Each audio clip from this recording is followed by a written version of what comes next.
আসসালামু আলাইকুম। রান্নার গল্প চ্যানেলে আপনাদের স্বাগতম। আজ আমি আপনাদের তৈরি করে দেখাতে যাচ্ছি আলু পটলের রসা। প্রথমে কড়াইতে তেল দিয়ে তাতে কেটে রাখা আলু এবং পটলগুলো দিয়ে দিচ্ছি। হালকা আঁচে পটল এবং আলুগুলোকে ভেজে নিতে হবে। পটল এবং আলু ভাজার জন্য আমি এখানে ব্যবহার করছি সামান্য পরিমাণ লবণ এবং হলুদের গুঁড়া। তেলের সাথে উল্টে পাল্টে ভালোভাবে মশলার সাথে মিশিয়ে নিতে হবে পটল এবং আলুগুলোকে।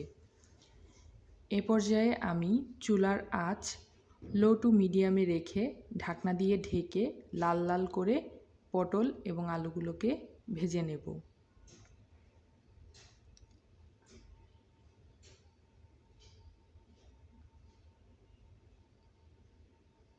ঢাকনা দিয়ে ঢেকে দিচ্ছি। 5 মিনিট পর ফিরে আসছি। দেখুন আমার পটল এবং আলুগুলো খুব সুন্দরভাবে লাল লাল হয়ে ভাজা হয়ে গেছে।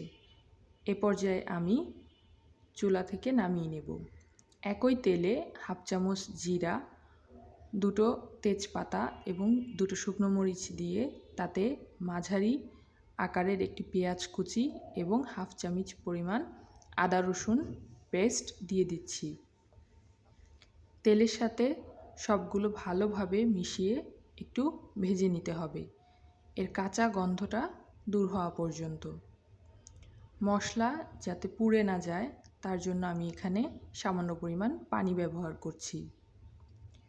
এ পর্যায়ে আমি কিছু বেসিক মশলা ব্যবহার করছি। এখানে আমি দিয়ে দিচ্ছি পরিমাণ মতন লবণ, হলুদের গুঁড়া, মরিচের গুঁড়া এবং ধনিয়া গুঁড়া। এরপর মশলার সাথে ভালোভাবে মিশিয়ে মশলাটাকে এখন কষিয়ে নিতে হবে।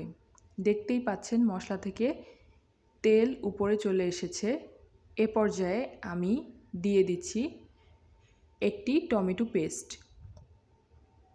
এখন টমেটো পেস্ট মশলার সাথে ভালোভাবে মিশিয়ে আরেকটু কষিয়ে নিতে হবে।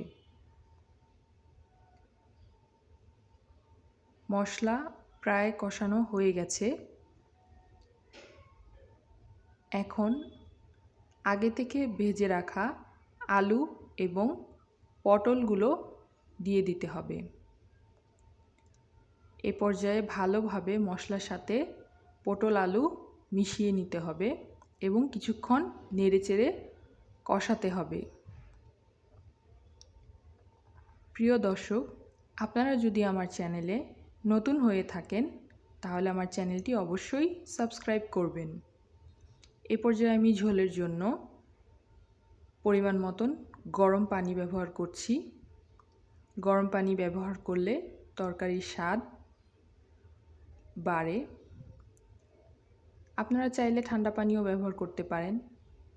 আমি ঢাকনা দিয়ে ঢেকে দিয়েছিলাম সেদ্ধ হওয়ার জন্য। এখন দেখতেই পাচ্ছেন ঢাকনা খুলে আলু এবং পটল সেদ্ধ হয়ে গেছে এবং ঝোল প্রায় টেনে এসেছে। আমি এর থেকে বেশি ঝোল শুকাতে চাচ্ছি না। এ পর্যায়ে আমি সামান্য পরিমাণ গরম মশলা উপর থেকে ছিটিয়ে দিচ্ছি। এবার মশলার সাথে ভালোভাবে নেড়েচেড়ে চুলা বন্ধ করে দেব। চলুন আপনাদের সাথে ফাইনাল লুক শেয়ার করা যাক। যদি আমার রেসিপিটি আপনাদের ভালো লেগে থাকে তাহলে অবশ্যই একটি লাইক এবং কমেন্ট করবেন। দেখতেই পাচ্ছেন তৈরি হয়ে গেল সুস্বাদু মজাদার পটল আলুর রসা।